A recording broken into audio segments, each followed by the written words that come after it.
are Steve and Marnie. This last summer, we were scheduled to take a 10-week sabbatical in the UK and Germany. The challenges of 2020 forced us to find other ways of resting and fighting for joy. Our new endeavor is to find and film the best gardens we can find in the U.S. I have never personally liked gardening, and yet I have found some of my favorite moments in life have been sitting quietly in a garden with my wife. It's great for our relationship, and it's good for our sanity.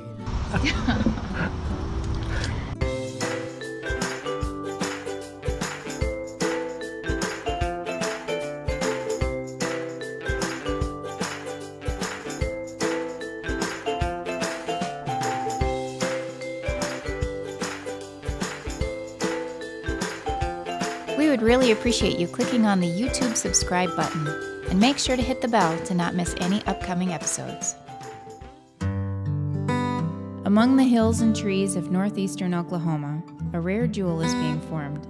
In this beautiful landscape, you will find the Tulsa Botanic Garden.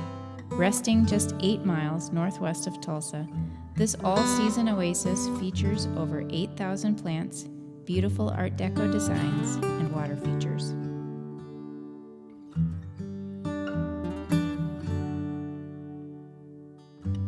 In the springtime, you can see one of the largest tulip displays in the region, with over 120,000 tulips, hyacinths, daffodils, and more.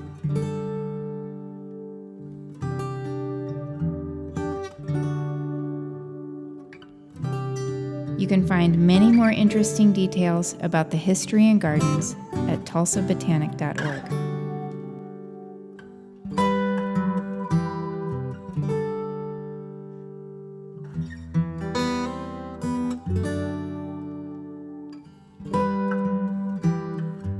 So if you come across any plants that you have questions about, you can take a picture of them and send it to info@tulsabotanic.org, and that email goes straight to our horticulture staff who can answer any questions you have about them.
In the family of Dusty Miller.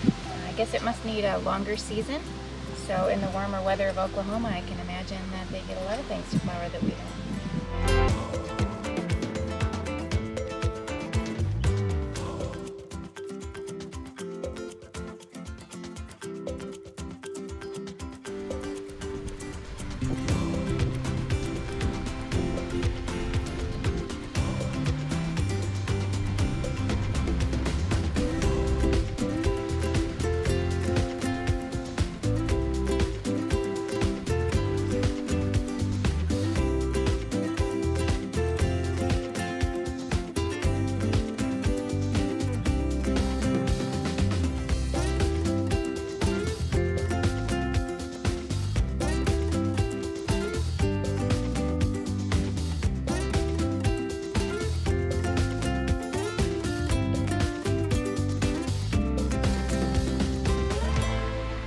There's a fragrant one.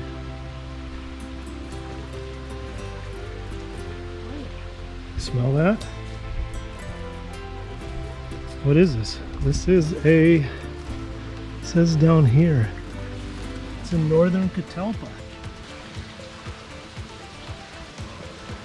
I like that they are so intentional about putting together right off the bat a children's park area to try and engage the kids. There's some fun stuff here.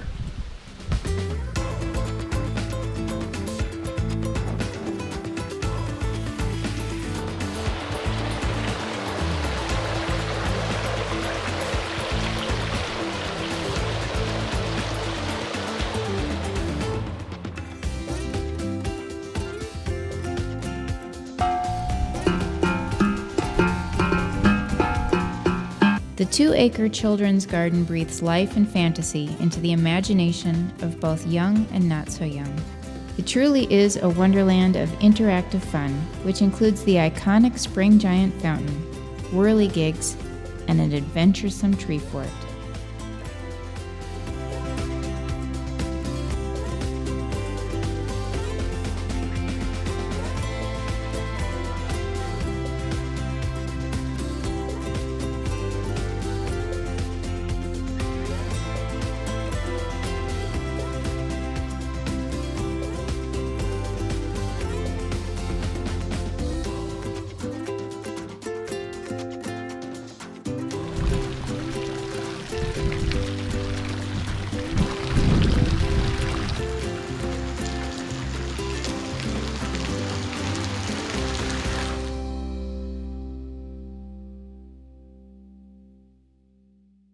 I like to say it's a garden from scratch because the land was donated, but this was part of a larger parcel of land, so there was no road to it and there were no utilities when it was donated. So everything has pretty much been built on it. The land was donated 2004, 2005. It was transferred, and in some of the starting of the development on the garden, the state of Oklahoma celebrated the centennial in 2007, and so they had the legislature allocated lots of money for projects, and this was one of the projects. And so about, not to mention private donations, but about 2.2 million came to help build the road to the garden, build the 7-acre lake, and some of the very basic things that happened here, and then utilities came in, and so it's just developed from that. I'm Dustin. I'm the curator of the AR and Mary Louise Tandy Floral Terraces. I've been working here about 5 years, on and off. I took a little hiatus for a little bit, then came back about 2 years ago. I'm Evie. I also work at the terraces. I'm just the horticulturist. I've been here for 3 years, a little over 3 years, and been in the Tandy Floral Terraces since the beginning of this past year, 2020. For such a young garden, what I've been astonished with is actually those areas that you have worked on are done so well. And this comes in for you guys too, just seeing the quality of work and the craftsmanship and the landscaping for those areas that are done. It's gorgeous. It was well designed. We worked with a group of designers to come up with the master plan, and then each individual garden, and then also one of our local construction companies, Jones Plan. I helped supervise the planting of the floral terraces, but I did very little of it. A lot of the original planting was done by the construction company, and now we work to maintain it and edit it, and add plants, take out plants, that kind of stuff. So it's kind of to us now. I'm glad you brought up the master plan, because looking at the master plan, there is a large poster in the entryway here of the master plan. What gets me excited is that to see that master plan, as grand as it is, and then to see the work that's been done, which is exquisite, it shows that you know what you're doing, that you're serious about getting it done, and this is going to come together, and this is going to be one astonishing botanic garden. Tulsa has amazing cultural arts. We have an opera, we have a symphony, we have amazing museums. For the size town that we are, the botanic garden was the thing that was missing. And so with the master plan, we were working, like Dustin had said, we've worked with some amazing designers who've worked with public gardens all across the US and beyond, and so they brought an incredible knowledge. I think we really wanted a sense of place, and so you saw the Art Deco in the Tandy Floral Terraces and other design elements. And then the master plan is in phases, and so it does, we do tell people that we are a nonprofit, and so it's obviously dependent on donations. We've got plans in place and are working on figuring out costs for our Lotus Pool Garden, which will be kind of in that circle of the lake. And then we have a gift for another garden on our island, and we want to also build an all seasons garden. We've got designs on that too, but really want to build all of those at the same time, because that's the most efficient way to do it, and it's kind of backing out on those projects. But yeah, long term there's an edible garden and lots of other things on the plan. And it, I tell people it changes. We have things that you want to do, and then you learn you can and can't do some things, and so it evolves over time, which is great.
Kind of fun to see a garden in the process of just being established. When they got this land donated to them, it was out in the middle of nowhere. Like, there were literally no roads coming to it, so they had to make roads. All the infrastructure was started 17 years ago, so there's a lot of places that look very at the beginning stages of development, and then there's other areas that are really surprisingly thorough and filled out. I mean, there's already been a lot of investment in plants and a lot of good-sized trees that are starting in certain areas. So. By saying 17 years ago the land was donated. They didn't get started working on it till much later. It is out of the way. It's not like right in Tulsa. It is out north of Tulsa a few miles. It's worth the trip. It's worth the trip now. It's really going to be worth the trip in a few years, I think, even as they establish it more. But you should come check it out.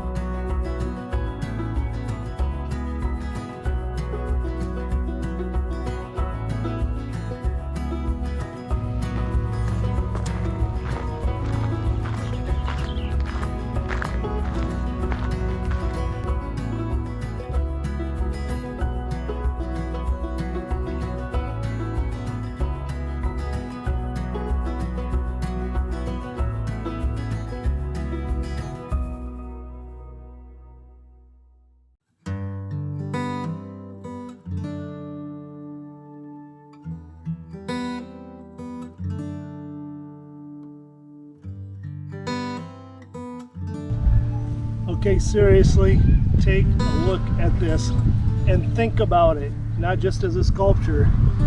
This is solid marble. I'm assuming that it was probably a water laser saw. It's so cool. I mean, think about it.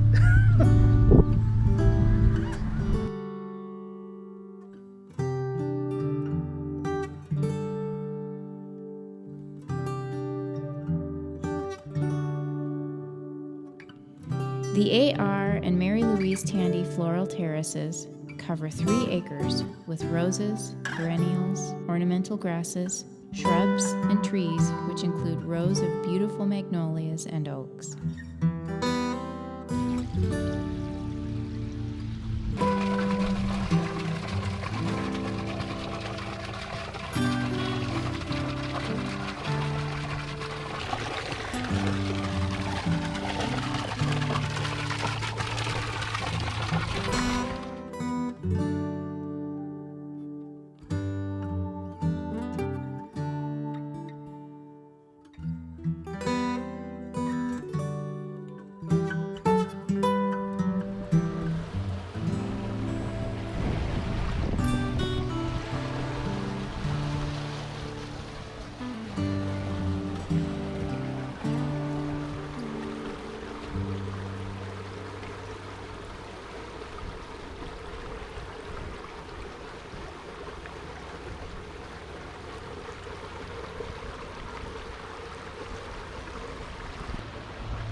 Leads me to the question of what are some of the difficulties of trying to garden in Oklahoma, in northeast Oklahoma?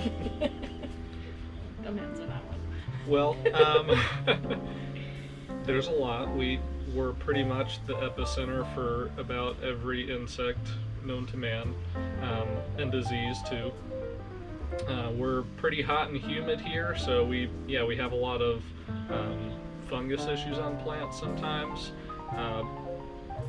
I'd say also critters in the garden. We have armadillos, beavers, deer, rabbits, rats, about everything you can think of, trying to eat our plants. So yeah, that's just a few of them. And then, during July and August, it's just miserable to work out here too. That's the time of year we all start to question our careers and where we live. But it's worth it in the spring and fall. It's beautiful here. We've got just the diversity of plants that we can grow here is pretty special too. So that it makes it worth it.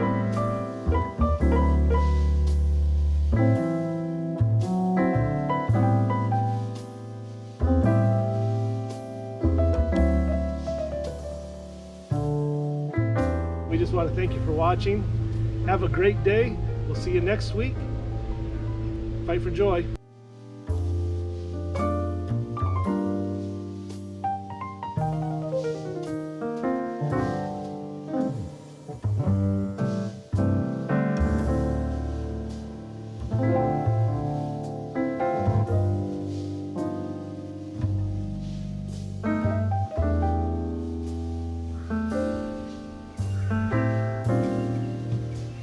When we stay at a wonderful little Airbnb, we like to show it off a little bit. We're going to put a link in the description below on how you can find this Airbnb. Here we are just about 9 miles outside of Tulsa, Oklahoma. Just a cute little place out in the country, which is so nice because you get out of the city. There's woods, there's hills, there's wildlife, there's chickens in the backyard, there's a swimming pool. It's been wonderful. And what a cute little place. Just check this out. Nice little kitchen. It's true there's not a full-size stove but you still have the small refrigerator. There's a toaster oven, convection top, lots of stuff that you just want to use for making your little suppers and stuff. These doors came out of her grandfather's barn from a long time ago, so they're like 100-year-old wood doors here that were made for the place. And then here we've got the bedroom. Again, just nice, it's cute. And it fits us well because there is a saying on the wall over here that just fits. It's small, but it's cute and it's wonderful. If you're coming to Tulsa, this would be a fantastic place to stay. Wonderful host, Neil and Lita, thank you so much for hosting us. Yeah, it's clean, it's adorable. It's definitely the best place we've stayed in our travels here in this trip.